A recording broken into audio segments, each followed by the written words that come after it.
Cambridge English, Ielts 10, published by Cambridge University Press and Cambridge English Language Assessment, 2015. This recording is copyright. CD 2. Test 3. You will hear a number of different recordings and you will have to answer questions on what you hear. There will be time for you to read the instructions and questions, and you will have a chance to check your work. All the recordings will be played once only. The test is in 4 sections. At the end of the test, you will be given 10 minutes to transfer your answers to an answer sheet. Now turn to Section 1. Section 1. You will hear a conversation between the director of a childcare centre and a parent enrolling her child in the centre. First, you have some time to look at questions 1 to 6.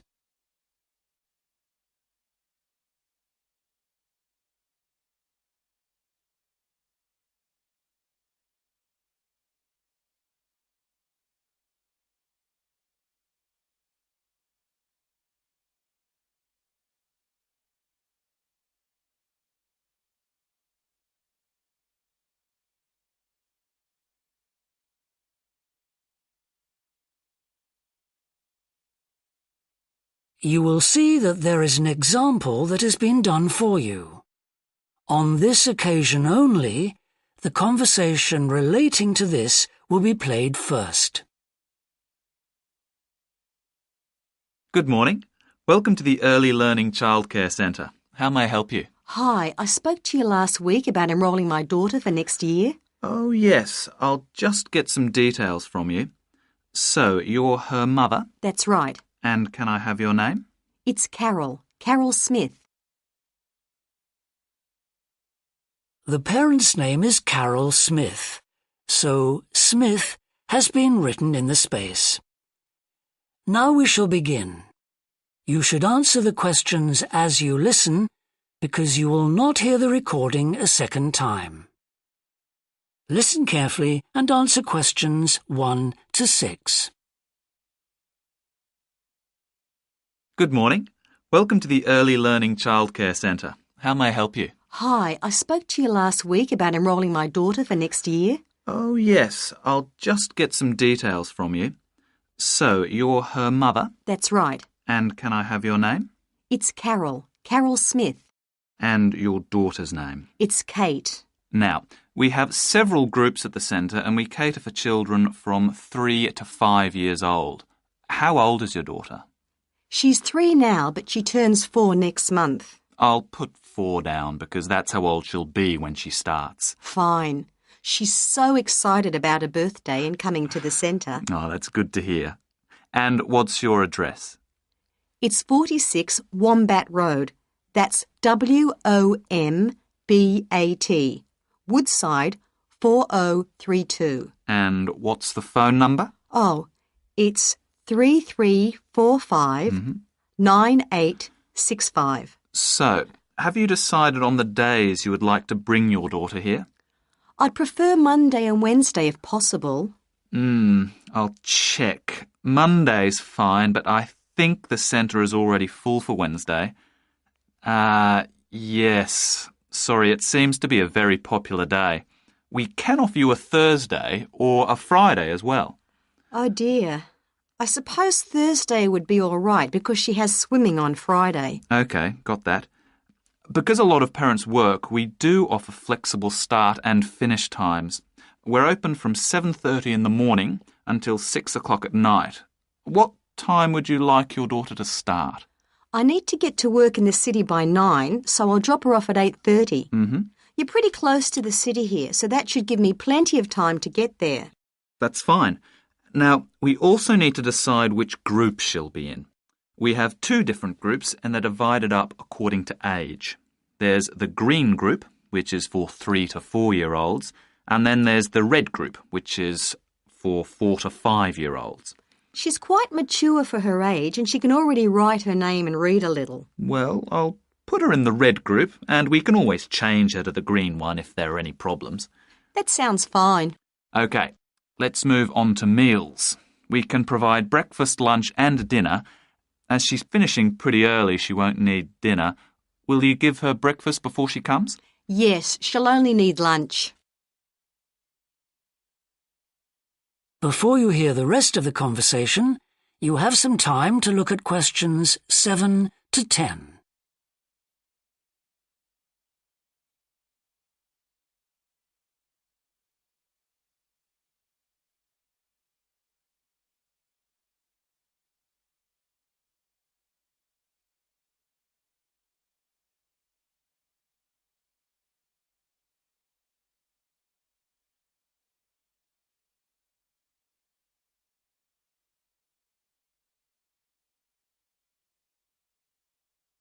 Now listen and answer questions 7 to 10.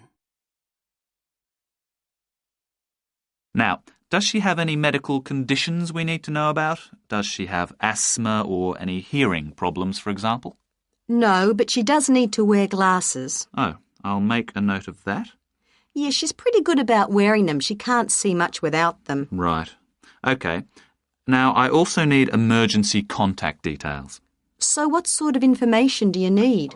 Just the name and number of a friend or family member we can contact in case we can't get hold of you at any time. OK. That'd better be my sister, Jenny Ball. Uh-huh. That's B-A-L-L. Her phone number is 33467523. Great. So she is the child's aunt? Yes, that's right. I'll make a note of that as well. Now, is there anything you'd like to ask? What about payment? How much are the fees each term? Well, for 2 days and the hours you've chosen, that will be $450 altogether. OK, and do I have to pay that now? No, we send out invoices once the children start at the centre. You can choose to pay at the end of each term, or we do offer a slightly discounted rate if you pay every month. Oh, I'll do that then. I find it easier to budget that way, and I'm not used to the term dates just yet. Good. It makes it a lot simpler for us as well. Well, that's everything. Would you like me to show you around the centre? We can go. That is the end of section 1. You now have half a minute to check your answers.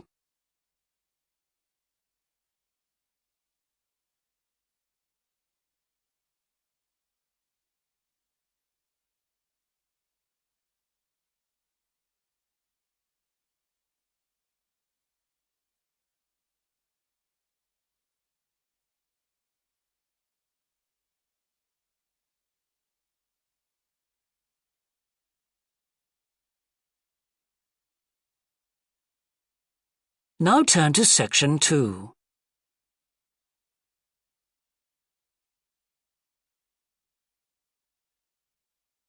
Section 2.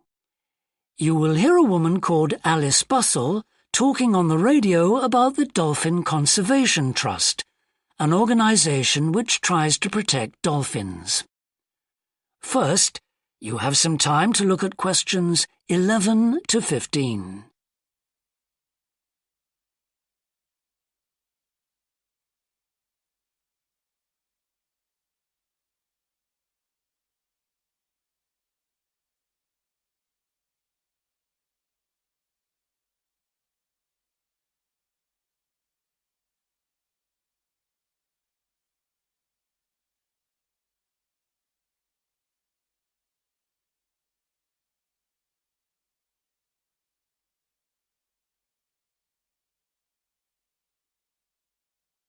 Now listen carefully and answer questions 11 to 15. Today we're pleased to have on the show Alice Bustle from the Dolphin Conservation Trust. Tell us about the trust, Alice. Well, obviously its purpose is to protect dolphins in seas all around the world. It tries to raise people's awareness of the problems these marine creatures are suffering because of pollution and other threats. It started 10 years ago and it's one of the fastest growing animal charities in the country, although it's still fairly small compared with the big players in animal protection. We're particularly proud of the work we do in education. Last year, we visited a huge number of schools in different parts of the country, going round to talk to children and young people aged from 5 to 18. In fact, about 35% of our members are children. Oh. The charity uses its money to support campaigns, for example, for changes in fishing policy and so forth. It hopes soon to be able to employ its first full-time biologist with dolphin expertise to monitor populations. Of course, many people give their services on a voluntary basis, and we now have volunteers working in observation, office work and other things. I should also tell you about the award we won from the Charity Commission last year for our work in education. Although it's not meant an enormous amount of money for us, it has made our activities even more widely publicised and understood. In the long term, it may not bring in extra members, but we're hoping it'll have this effect. Is it possible to see dolphins in UK waters? Yes, in several locations. And we have a big project in the east part of Scotland. This has long been a haven for dolphins because it has very little shipping. However, that may be about to change soon because oil companies want to increase exploration there. We're campaigning against this because although there'll be little pollution from oil, exploration creates a lot of underwater noise. It means the dolphins can't rest and socialise. This is how I became interested in dolphin conservation in the first place. I had never seen one, and I hadn't been particularly interested in them at school. Then I came across this story about a family of dolphins who had to leave their home in the Moray Firth because of the oil companies, and about a child who campaigned to save them. I couldn't put the book down. I was hooked. Before you hear the rest of the talk, you have some time to look at questions 16 to 20.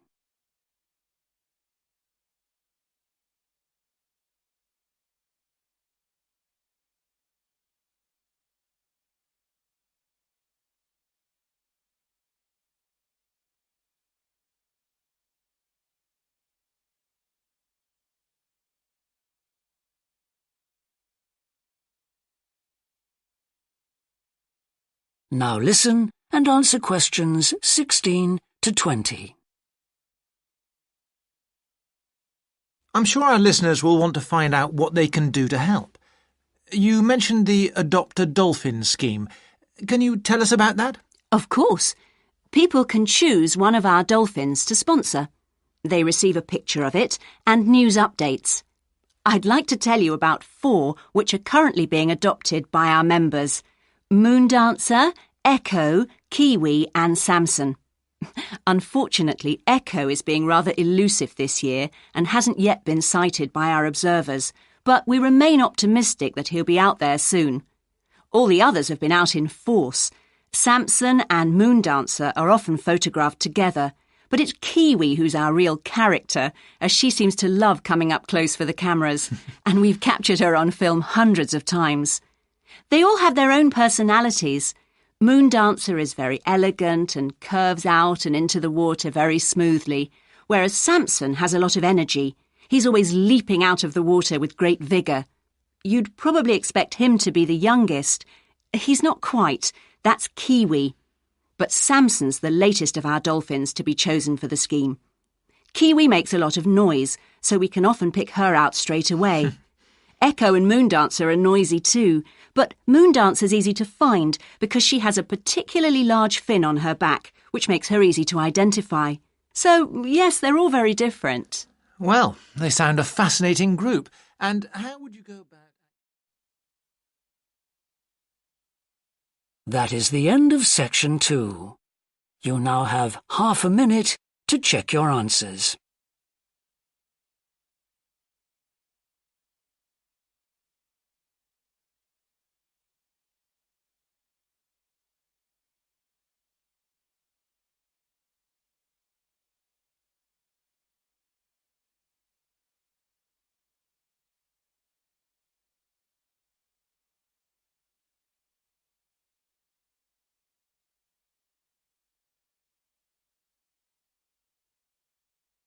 Now turn to Section 3.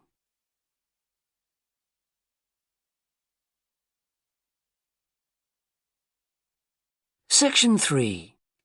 You will hear a student called Rob, who is in the first year of a theatre studies course, talking to another student called Mia, who's in the fourth year of the same course.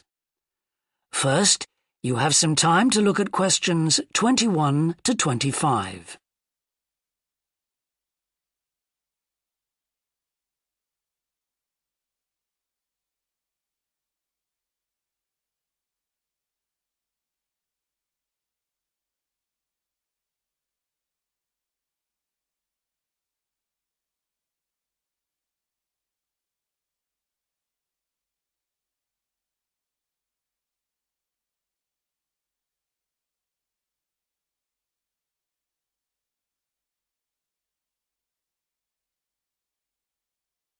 Now listen carefully and answer questions 21 to 25. Hi, Rob. How's the course going? Oh, hi, Mia. Yeah, great. I can't believe the first term's nearly over. I saw your group's performance last night at the student theatre. It was good. Really? Yeah, but now we have to write a report on the whole thing, an in-depth analysis. I don't know where to start.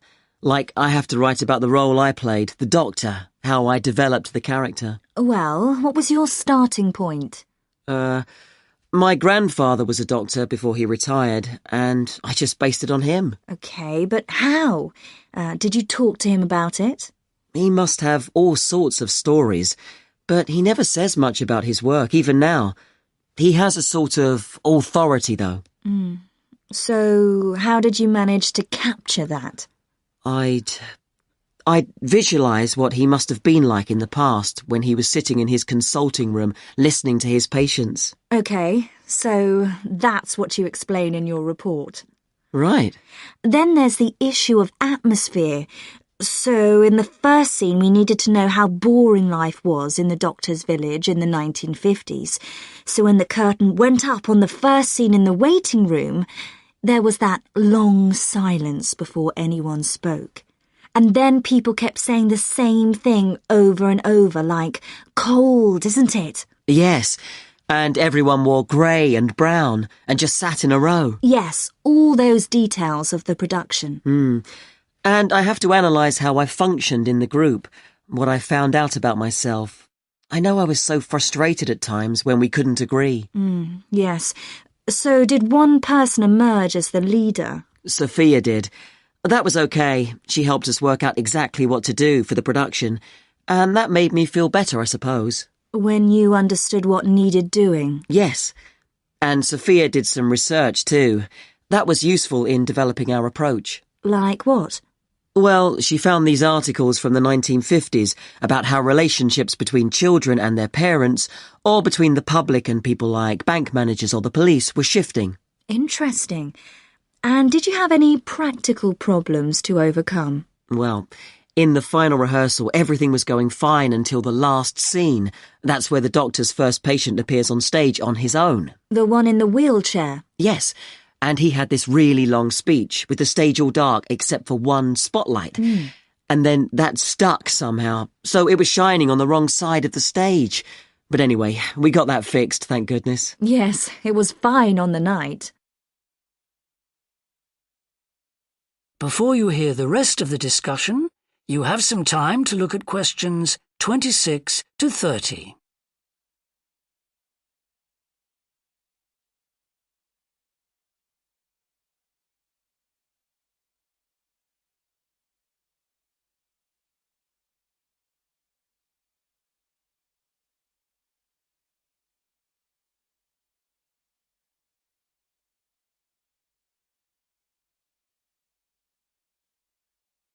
Now listen and answer questions 26 to 30.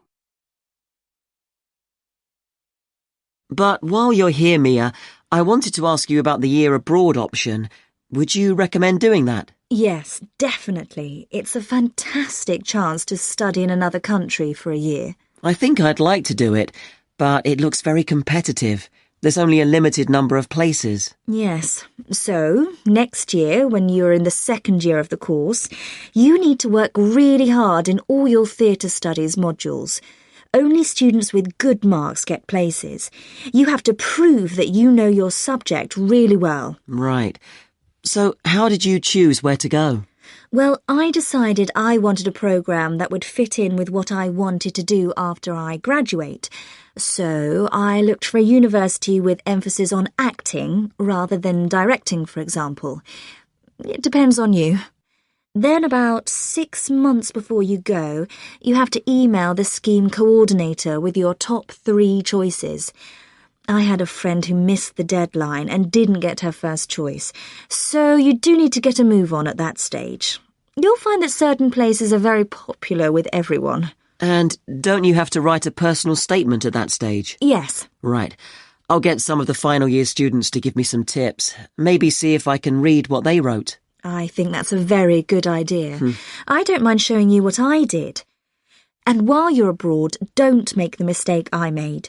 I got so involved I forgot all about making arrangements for when I came back here for the final year. Make sure you stay in touch so they know your choices for the optional modules. You don't want to miss out doing your preferred specialisms. Right. That is the end of section 3. You now have half a minute to check your answers.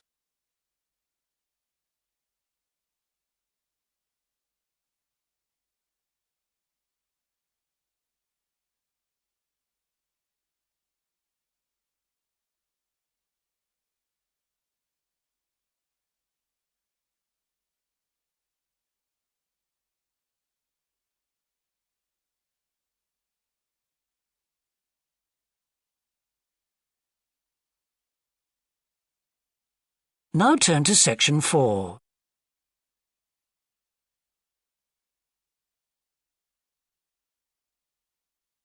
Section 4. You will hear part of a lecture about leadership introducing a theory called self-regulatory focus theory. First, you have some time to look at questions 31 to 40.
Now listen carefully and answer questions 31 to 40.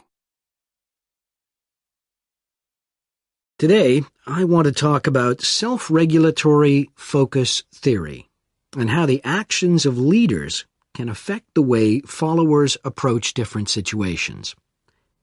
Self-regulatory focus theory is a theory developed by Torrey Higgins. He says that a person's focus at any given time is to either approach pleasure or avoid pain. These are two basic motivations that each and every one of us has, and they cause us to have different kinds of goals. Promotion goals in different life situations emphasize achievement. Prevention goals are oriented towards the avoidance of punishment.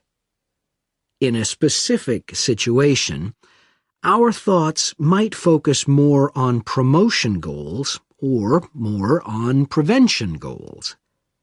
The theory suggests that 2 factors affect which goals we are focusing on. First, there is a chronic factor. This factor is connected to a person's personality and says that each person has a basic tendency to either focus more on promotion goals or focus more on prevention goals as part of his or her personality. Second, there is a situational factor, which means that the context we are in can make us more likely to focus on one set of goals or the other. For example, we are more likely to be thinking about pleasure and to have promotion goals when we are spending time with a friend. In contrast, if we are working on an important project for our boss, we are more likely to try to avoid making mistakes and therefore have more prevention goals in our mind. Research has shown that the goals we are focusing on at a given time affect the way we think.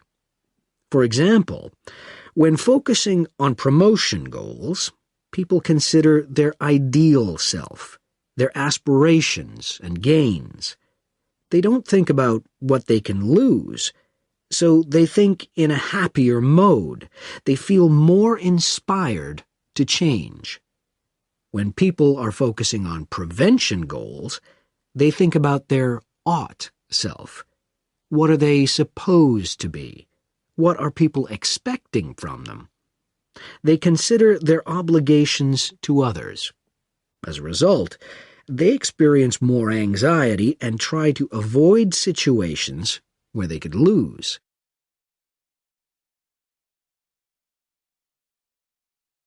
Now that I have talked about the two focuses and how they affect people, I want to look at the idea that the way leaders behave, or their style of leading, can affect the focus that followers adopt in a specific situation.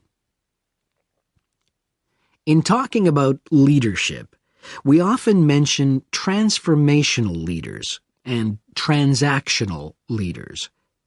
Transformational leaders, when interacting with their followers, focus on their development. In their words and actions, transformational leaders highlight change.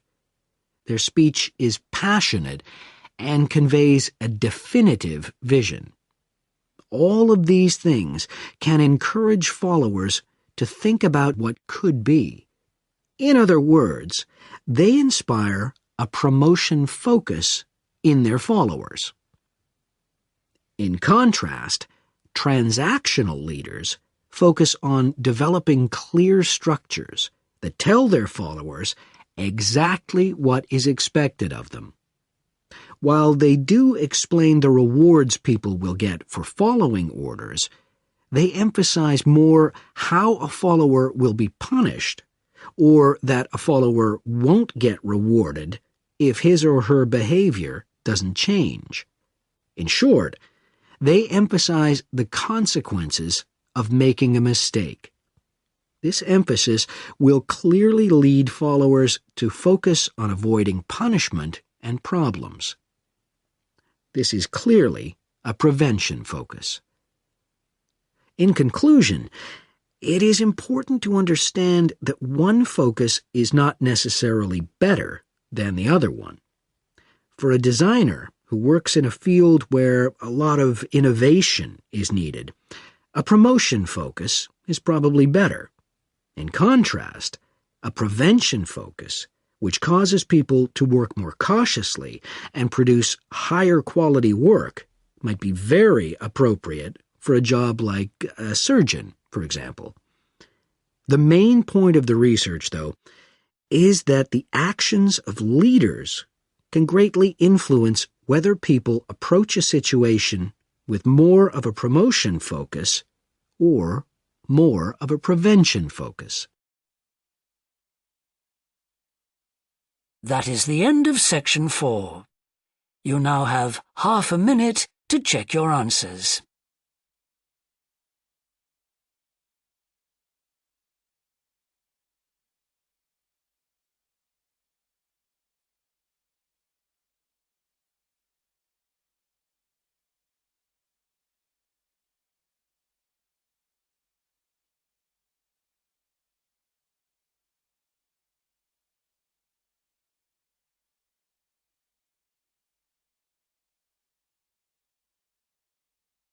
That is the end of the listening test. In the Ielts test, you would now have 10 minutes to transfer your answers to the answer sheet.